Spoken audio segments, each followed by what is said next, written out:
What would you say the biggest mistakes are that young people make when it comes to dating or being in a relationship? Well, in terms of dating, meeting women, I think people are not themselves, or they think they have to act a certain way that the woman will like. And the problem with that is they're never going to fall for you. Like if you act like you're cool, or you act like you're this, or act like you're that, it's never going to work because they're falling for not the real you. And then usually 3 to 6 months go by, and then they find out who you actually are, and then it doesn't work. So you need to be yourself from day one. And don't listen to a woman tell you what she wants. You be yourself. She might say, treat me like a princess. Buy me this, buy me that. Take me here, take me there. They don't respect that. If a woman changes you, if you change for a woman, they're not going to respect you for that. They want to be with the man that is strong enough to be themselves. Also, I guess another question that leads into that, what gives it away if someone's insecure? How does a woman know if you're insecure? There's no dead giveaway. I don't think that you can fake this. I think that you either are or you're not. I don't think that I can, as an actor, talk to a beautiful woman and be like, yeah, I'm just cool. And so what people have to do is, I say, progressive overload your business. Like literally, now it might be, I don't know if your show allows these words, but you need to be around women to get used to it. And so if you're a man and you have no self-esteem and you're not confident, you need to start hanging around with girls. Because if we're just 3 guys talking around, we're cool. Maybe you're like, yeah, Craig's so cool. He's so himself. Then a woman walks in and it's like, and then you stutter every word because you're not used to it. So you get used to hanging around girls who are like, let's say on a scale of 1 to 10, they're ones. They're 400 pounds, 300 pounds, whatever. You hang around them, you're not intimidated. She's overweight, maybe she's very unattractive, and so you have no trouble with them. You get used to hanging around those girls, then you get higher, 2, 3, 4, 5, 6, 7, 8, 9. Eventually, if you're a guy who has an owner of a nightclub or a strip bar or something, you're hanging around with girls who are very attractive all the time. It's no big deal. So you're naturally going to be the same. But if you only hang around with men and you suddenly go on a date with a beautiful woman, you're not going to know how to act. How you act is the same you do with your bros. The way you and I would talk if we're best friends, should be the same way you talk to a girl that you just met. If you start acting different, that's when they can tell. So you have to be yourself.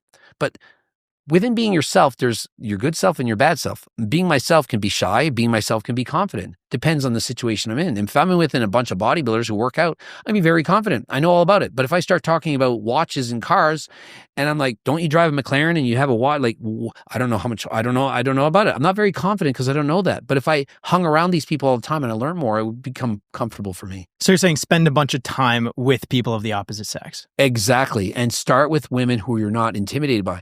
If you're trying to get gorgeous girls, you can't just start by like, I'm just going to hang around a bunch of gorgeous. You'd be uncomfortable. But if you, like guys who have, maybe they have a sister and their sister would bring their girlfriends over and they just naturally talk to these people all the time.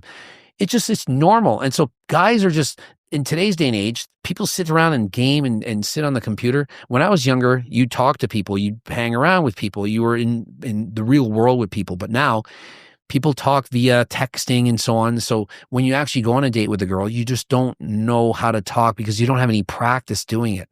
So people have a hard time being themselves. It's a good thing I spend a lot of time with Graham because I feel like I get a lot of feminine energy from him and I can kind of absorb that. And then, I learned that from Jack. Just being around Jack so much. Yeah, his feminine energy really comes over to me. What would you say are some of the strongest pillars to a successful relationship?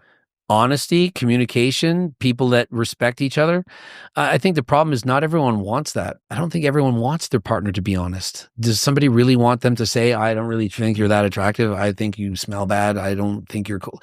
So do people really want honesty? So I think people are in relationships. And I would say the reason that 50% of people are divorced is because people aren't in the proper relationships to begin with. But do they even want to be in the proper relationship? Do people really want to be with the person that's going to tell them everything that they think? Like, really, think about it.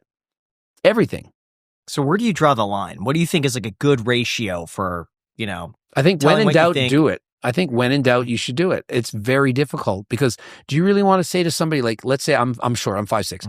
If my girl's really attracted to 6 foot tall guys, do I want to hear her say like, you're not that tall. I kind of like taller guys. I'm going to feel like you're shitty. But like, if they don't tell you, how do you know what she's thinking? But if you can trust them enough to say things, then they'll be more confident. Well, I really like 6 feet tall, but man, you got some jacked arms. That's cool too. And maybe you're not so high on the tall factor, but you got some nice abs.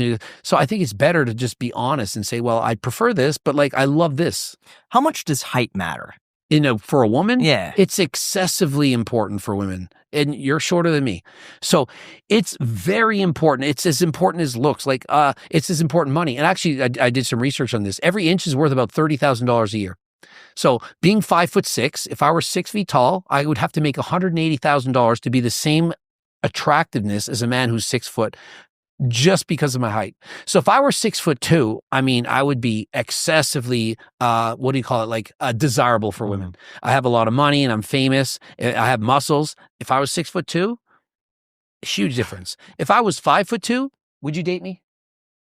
No, 5'2", not dating me. I'm a multimillionaire and I'm famous as 5'2" is not happening. What's the minimum height you'd have? 5'4"? But when you say don't ask a woman what she wants because she won't give you the truth, isn't this an example of that? If you say that, but if you were 5'2", exact same, I would argue she would probably still be dating you. She would not, but somebody would. There's millions of girls out there, and being 4 foot, let's go with 4'9", it's going to be real hard to get some girls. But if you got millions of dollars, that's worth a lot. We just talk about $30,000 per inch. If you're 6'2" and 6'3", which is that's the ideal male height to get a girl, you're automatically going to get more girls. It's just easier. Now, does that mean I can't get a girl because I'm 5'6"? No. But if I go on a dating service right now and they don't know who I am, and I say, hey, swipe right, 5'6", 49 years old, next. Who wants to date a 49-year-old guy who's 5'6"? Not a lot.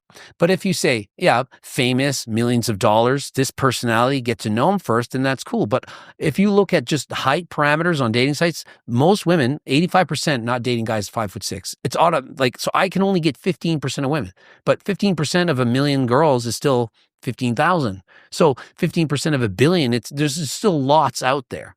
So, but you are significantly reducing the amount of women who are interested in you. But who cares? Yeah. You only need one. So what is your advice to a guy who's under 5'8", who's trying to get a short king?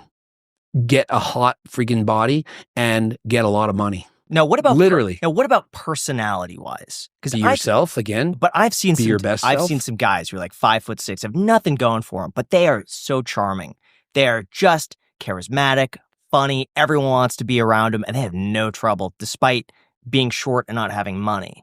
But they've got the best personality. Like you just one thing they are is they're getting into situations where they meet people. Literally, the best personality and charming and ugly and no money is going to get how many dates with people they don't ask out? 0.